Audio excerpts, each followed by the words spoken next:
ಹರೇ ಕೃಷ್ಣ. ಎಲ್ರಿಗೂ ಅಕ್ಷಯ ತೃತೀಯ ದಿನದ ಶುಭಾಶಯ. ಏನು ಅಕ್ಷಯ ತೃತೀಯ ದಿನ ಎಲ್ಲರೂ ಚಿನ್ನನೇ ಜಾಸ್ತಿ ಕೊಂಡ್ಕೋತಾರೆ. ಯಾಕೆ ಅಂದರೆ ಈ ದಿನ ಏನೇ ಕೆಲಸ ಮಾಡಿದ್ರು ಏನೇ ತಗೊಂಡ್ರು ಅದರ ಫಲ ಹೆಚ್ಚು ಸಿಗತ್ತೆ. ಆದ ಕಾರಣ ಎಲ್ಲರೂ ಚಿನ್ನನ ಕೊಂಡ್ಕೊತಾರೆ. ಅದಲ್ಲದೆ ಅಕ್ಷಯ ತೃತೀಯ ದಿನದ ವಿಶೇಷತೆ ಏನು ಅಂತ ತಿಳ್ಕೊಳ್ಳೋದಾದ್ರೆ, ಈ ದಿನ ತ್ರೇತಾಯುಗದ ಆರಂಭದ ದಿನ. ಈ ದಿನ ಪಾಂಡವರಿಗೆ ಅಕ್ಷಯ ಪಾತ್ರೆ ಸಿಕ್ಕದೆ. ಇದೇ ದಿನ ಮಹಾವಿಷ್ಣು ಪರಶುರಾಮರಾಗಿ ಅವತಾರ ಎತ್ತಿದ್ದು. ಇದೇ ದಿನ ವೇದವ್ಯಾಸರು ಮಹಾಭಾರತವನ್ನ ರಚನೆ ಮಾಡಿದ್ದು.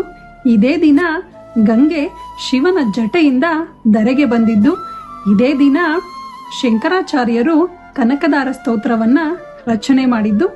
ಇದೇ ದಿನ ಕುಬೇರನನ್ನ ಧನದ ಅಧಿಪತಿಯಾಗಿ ನೇಮಕ ಮಾಡಿದ್ದು. ಈ ದಿನ ಏನೇ ಮಾಡಿದ್ರೂ ಅದರ ಫಲ ಹೆಚ್ಚು ಸಿಗುತ್ತೆ.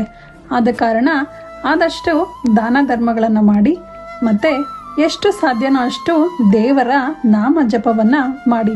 ಇದರ ಫಲ ನಿಮಗೆ ಹೆಚ್ಚು ಸಿಗುತ್ತೆ. ಇವತ್ತೇನೇ ಮಾಡಿದ್ರೂ ಅದರ ಫಲ ನಾಶ ಆಗೋದೇ ಇಲ್ಲ. ಎಲ್ರಿಗೂ ಒಳ್ಳೆಯದಾಗ್ಲಿ. ಹರೇ ಕೃಷ್ಣ.